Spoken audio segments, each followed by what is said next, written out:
Oh, yeah, folks. It's Wednesday. Wednesday is new comic book release day. It's one of my favorite days of the week. For me, I'm working hard all week. 8:30 to 4:30, sometimes 5:30, sometimes 6. I look forward to Wednesday, man. It's the breakup in the week. It's hump day. Hump day is finally over for me. And I get to go home and I get to get a stack of comics with my hard-earned cash. Get me through the week. You know what I'm saying? So let's get started. As always, we're just going to go through them. I'll try to give a little description of what's in each comic. I'll do the best I can. Sometimes I don't have time to do the research.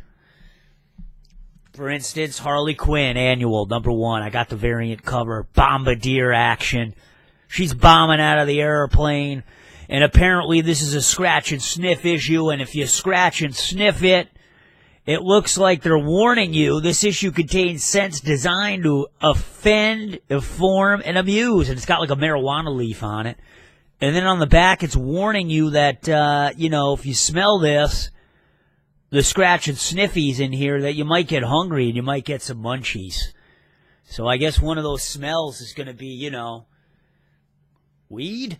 I don't know. Stick around, all right? Stick around. This comic book haul might be a little bit longer than usual because I'm going to crack this bad boy open right on film, and we're going to take a look and see what are the scratch and sniff, rub and smell, olfactory goodness that's going to be contained in here. If it's from, I'm thinking if it's about Coney Island, Harley Quinn, where they're going to put in some Nathan hot dogs, maybe some New York Aquarium stuff. I don't know, but I'm really interested. I love the cover, man.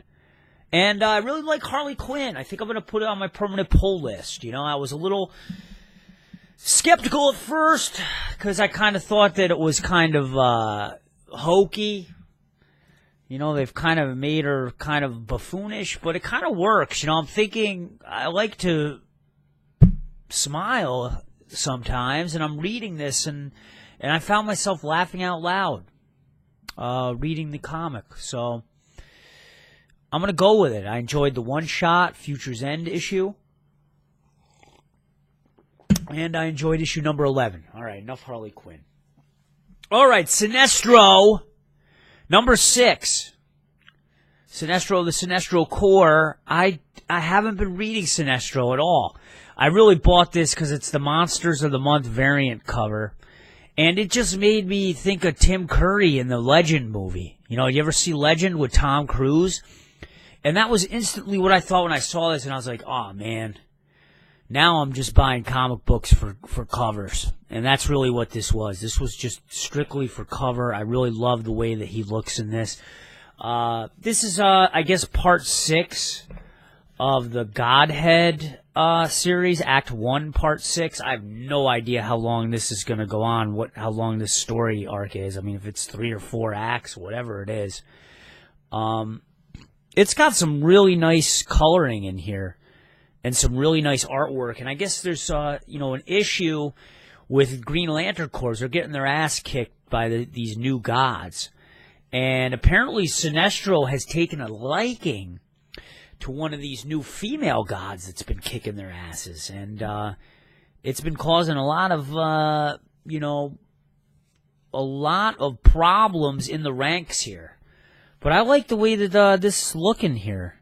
It's got some really cool artwork. I'm really feeling it.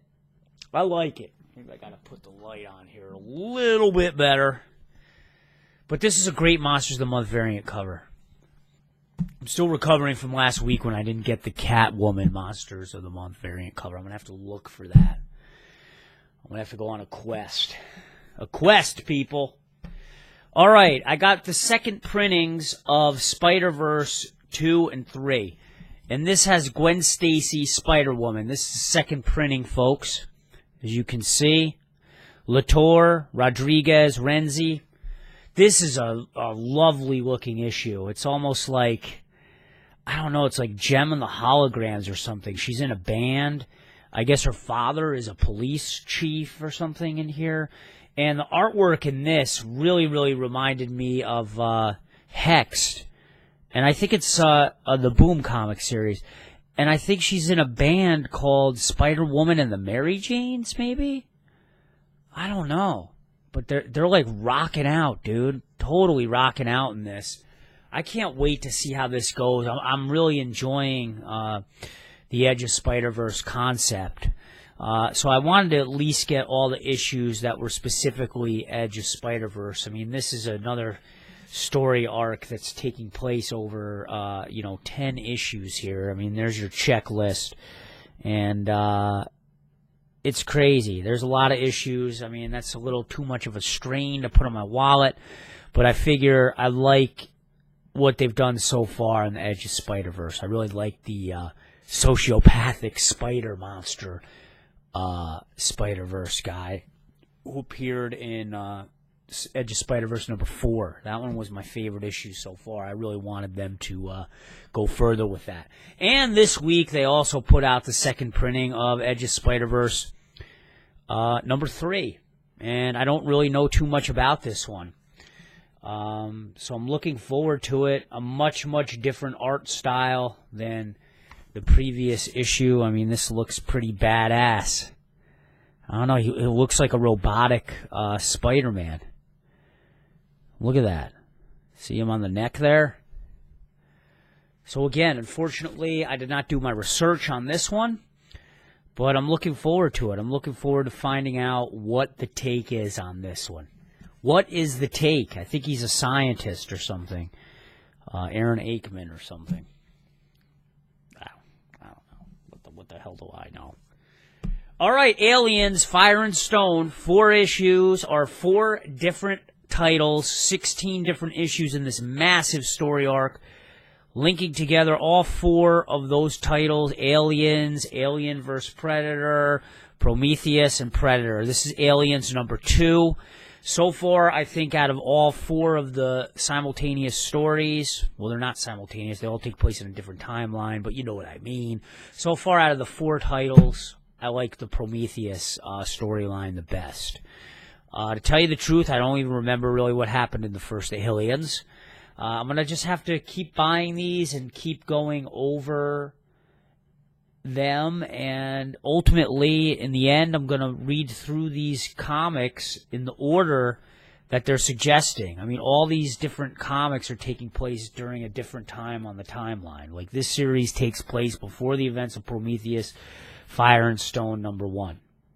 But Prometheus, Fire and Stone number 1 was the first issue that came out in this whole story arc. So I just want to collect all the issues, get them all together, and then I'll read them as they come out. They're coming out once a week pretty much over the span of about 4 or 5 months. They're staggering it really nice. And I just want to get them all and then read them in the order that they're supposed to be read in on the timeline. Not by how they came out at the shop. If I'm making any sense at all. I don't know. This one's terrible. I don't know. All right, Mike Mignola. Baltimore series, The Wolf and the Apostle. This is a 2-issue story arc. Apparently these guys, these troopers, one of their men has become a werewolf. They got to go in and take care of action here. And from what I understand, lots of beheadings, lots of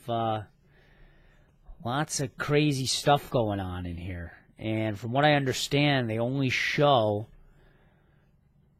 one picture of the wolf, and of the werewolf guy, so I'm not gonna ruin that for you. But apparently there's all kinds of mass destruction going on here. I mean, he's beheading people. He is, where is it here? There's that guy's head. That dude lost his head. Hearts are getting ripped out, as you can see on the bottom there.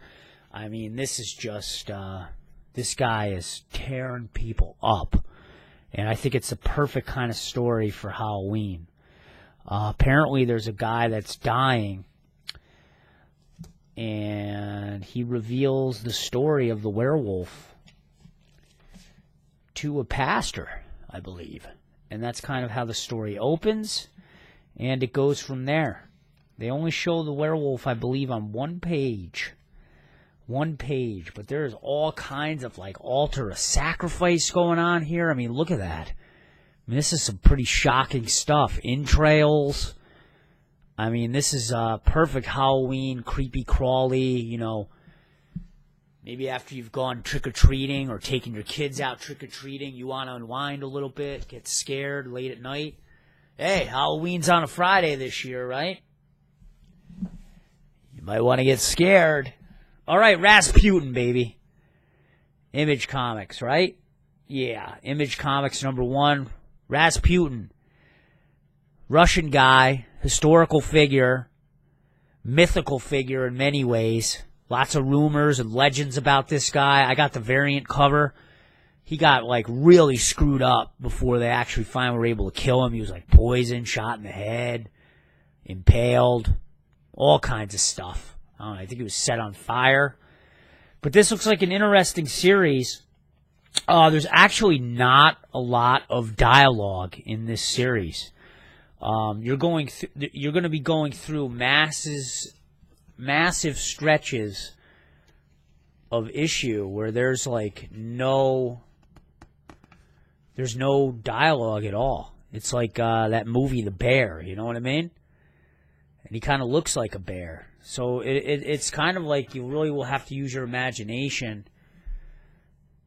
and kind of create your own internal dialogue here. But massive stretches of nothing. I mean, this goes on for pages and pages. And there are big bears in there, man. So I'm looking forward to this. This is going to be kind of a different experience. I don't know, maybe some people will feel like they got ripped off because, you know, they really want more dialogue in it. But this really is just pages and pages. I can't even tell you how shocking this is. I don't think I've seen a comic that has done this in a long time. Just tons and tons of pages. I don't know. I don't even know if there's, to be honest with you, I don't even know if there's more than 100 words in this. So that's going to be really interesting. It's by Grecian and Rosmo. I guess one of these guys was a big New York Times award winner. And it says based on truish events. Ryan Stegman, cover B. This is the variant cover that I got, which I really, really liked. Really, really liked. And finally, from Black Mask Comics, I got the first issue, God Killer. And I'm doing a little cheating here. I'm going to look this up because this was kind of an impulse buy. I didn't even know that this was coming out. But the Harley Quinn-esque looking character on the cover really, really caught my eye. And I just like the tagline there, too. When free will is outlawed, only outlaws will have free will. That just really resonated with me. I was like, whoa. It's pretty killer. Now, apparently, I like the storyline, too. They just say it's a twisted sci-fi horror adventure about a boy's search for a new heart to save his dying sister in a post-nuclear wasteland populated by fallen gods, sex magic, and quantum physics techno-wizards. Based on the cult hit animated series starring David Havoc, Lance Hendrickson of Aliens fame, he's the guy that played Bishop, the cyborg guy, and Nikki Klein, Battlestar Galactica. Never heard of her. But it just really caught my eye. You know, I was looking in the independent section of the comic book store of Earthworld, where I like to go. And this just really, really caught my eye. And then also the artwork, too, which is very dark. Very, very dark. Kind of macabre. Pieces of work here. Very dark and very like autumnal color palette as well.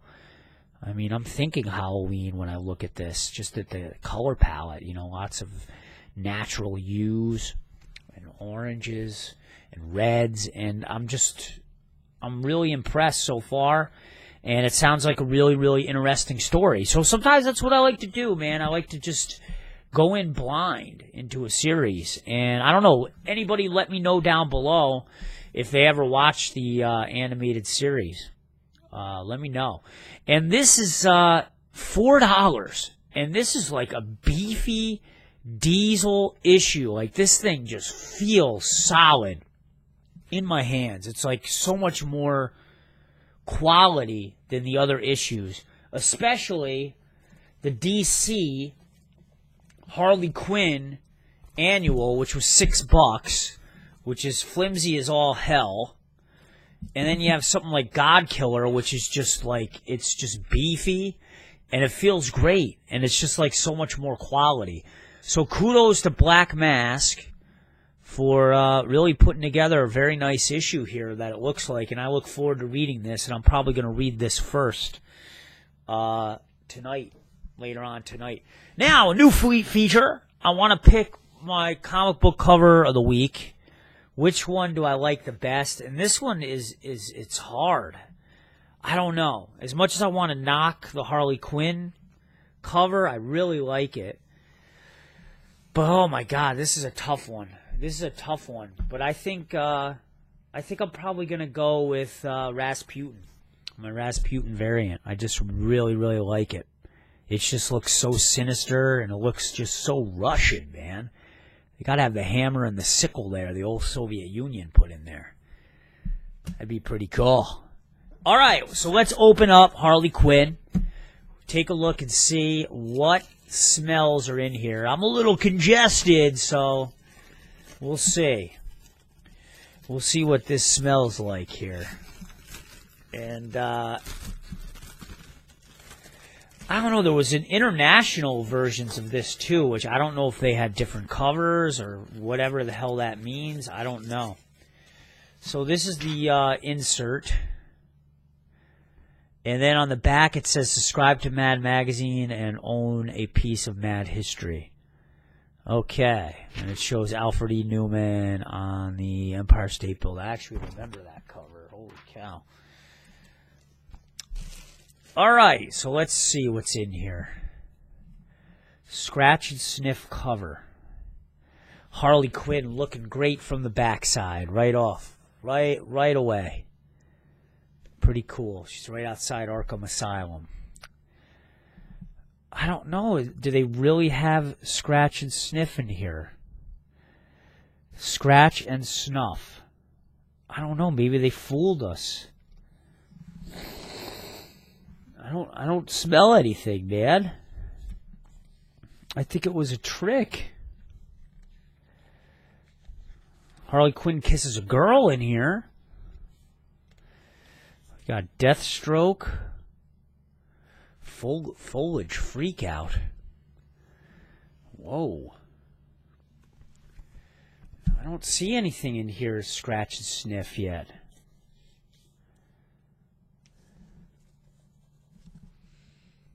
No. I think they were just playing. I got totally fooled here. Rub and smell spectacular. What is going on? I don't see anything in here that indicates you're supposed to scratch and sniff anything. What? I think it was like an April Fool's, guys. I honestly don't see anything. This item contains scents designed to offend, inform, and amuse. I don't know. Maybe because my nose is too clogged, people. I don't know. I feel so dumb. Well, that's strange, people. I'll keep you posted. I'll keep you posted, folks. I'm a little disappointed. Rub and smell spectacular. It just smells like paper. All right, guys. That's it. I mean, there's a nice piece of corn on the cob. But, I don't smell it. I mean, they're eating all stuff at the picnic. Popcorn.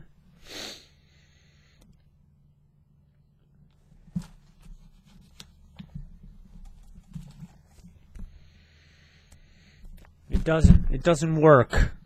It doesn't work. All right, guys. That's that. Philly Kuts.